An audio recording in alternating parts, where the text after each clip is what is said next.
On that note right कि compromise कर लो तो बहुत ही कॉमन स्टेटमेंट है, हाँ. लेकिन और सबको करनी पड़ती है wherever to make a relationship work. सब एक साथ अलाइन नहीं हो सकते, तो Yes. Whatever it is what it Yes. Is. लेकिन कॉम्प्रोमाइज़ और ओवर कॉम्प्रोमाइज़ में क्या डिफरेंस है? How can you find a balance between compromising and over compromising to become a better partner? To become a better partner. Correct. Yes. So let's reframe this word to compromise to adjusting. ठीक है. So you have to adjust every time to make the relationship grow. ठीक है. This over adjustment happens when you feel that every time you are adjusting, every time you are convincing yourself it's okay, let's do this time, let's take it this time. Okay. So only way, because I get any thing in return. मैं ये करूँगी तो शायद मुझे प्यार करेगा, मैं ये करूँगी तो शायद लड़ाई नहीं होगी, मैं ये करूँगी तो ये ऐसा होगा.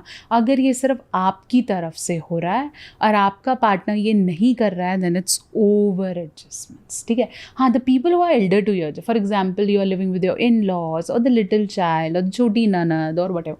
अगर आप जॉइंट सेटअप में हो और वहाँ पे इस तरह के कॉम्प्रोमाइजेज आप एक्सेप्ट, मतलब बिल्कुल बिल्कुल एक्सपेक्ट नहीं कर सकते हो.